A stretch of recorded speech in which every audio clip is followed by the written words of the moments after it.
Welcome back, everybody. The song you just heard was that of my guest, Mrs. Kim Welcome. And she's here today to tell us a little bit about all the fantastic things that has been happening in her life. Kim, welcome. Why, thank you. It is so good to have you with me. Thanks for having me. It's exciting to be here. But today we're here to talk about some new things because COVID, like for everyone else, has caused us to change the way we do business, the way we do everything that we do nowadays. So Yes. what I want you to do first, though, is tell our audience a little bit about who you are, because you're a very exciting woman. Am I? Yes, you are.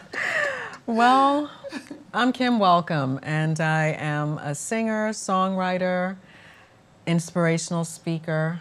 That song that you heard was just one that I penned from my own experience that really touched a lot of other people because my experience was their experience. And isn't that how life is, though? It's like when you the way. think only you are going through something, there's so many people that's on that same journey. And that's why it's so important for us to tell our stories. Absolutely. You know? Absolutely. But let's talk some more about, you've taken your business, influential voice as well, and you've taken it to a whole other level. Let's talk about what are some of the things you've done with your business since COVID. Well, when COVID came, it ripped the covers off of my business, and I guess that was a good thing. Yes. Because I was only doing things locally, and I had been saying for years, probably at least a good 3 years, I really need to expand and stop being so just local. What I do, you know, I can help anybody anywhere. We're not limited by borders. We weren't even before COVID. And then COVID gave me the nice push. I had no choice because, as you know, we live in the Bahamas. Our economy is 70% dependent on tourism. Yes. We have very little tourists even still now. And so I hopped online and I started networking and connecting with new people. And New and exciting people. New and exciting people. And I have created a whole new network for business, which is wonderful. Absolutely amazing. Let's talk a little bit about some of the things that you've done with your company, some of the things that you're now offering, like you said, online, because people anywhere around the world, because for me as well, my show is now going international, so people around the world now will be able to reach out to you and you can get paid online. One of the things that I want to talk about, though, before we go there, Kim, is the fact that for so many women who worked in the hotel industry, like you mentioned, that is now shut down. Now that it's shut down, it's time for them to now look at the giftings and the talents that they have and now try to shift or pivot to an angle that they can now still make a living. Let's talk about some of the things that you had to do to get your company prepared to move the way you are now. Right.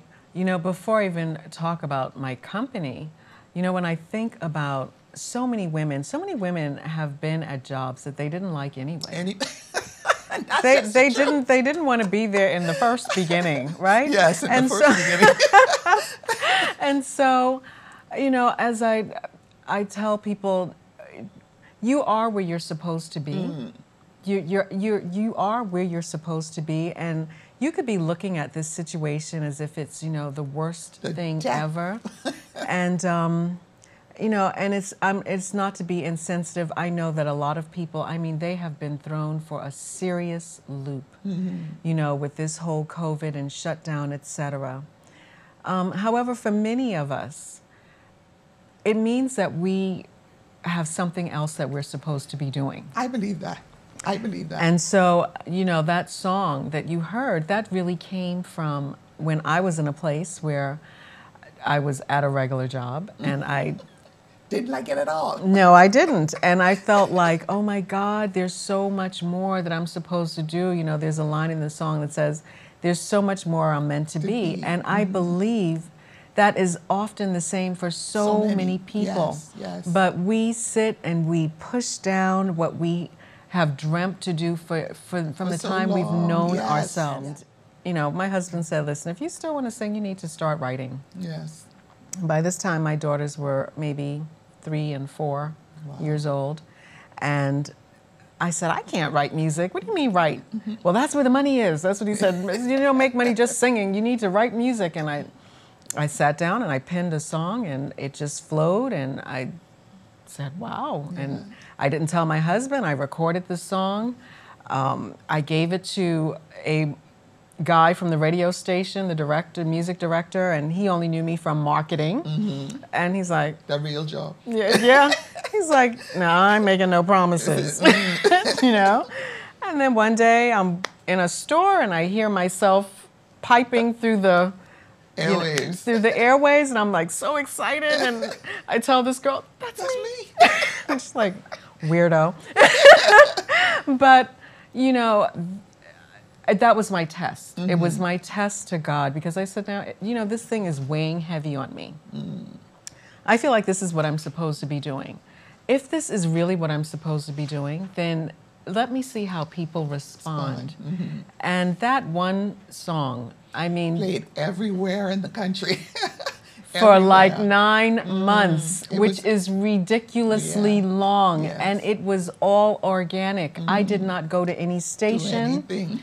Stations called me. They said, we need a copy of your song because people are asking for this song. They're requesting it. It was an awesome song. It Thank really you. is an awesome song. So that was my, you know, my answer. But I tell that story because so many women, you know, I know we have women listening to us right now, and you are burdened with your purpose, right? You're burdened with your purpose. Like this is something that keeps bubbling up. Because for me, I kept pushing it down. I was, forget it. It's not going to happen. Forget it. And it would just keep bubbling up. And the desire doesn't go away. Well, where do you think that desire comes from? You think it's just from you? It's an ache, but it's an ache because it's a part of your purpose. It's a what part you're of meant why to do. you're here. Yes, you were created to do this, so you must find a way to do it. Yes. You must find a way to do it.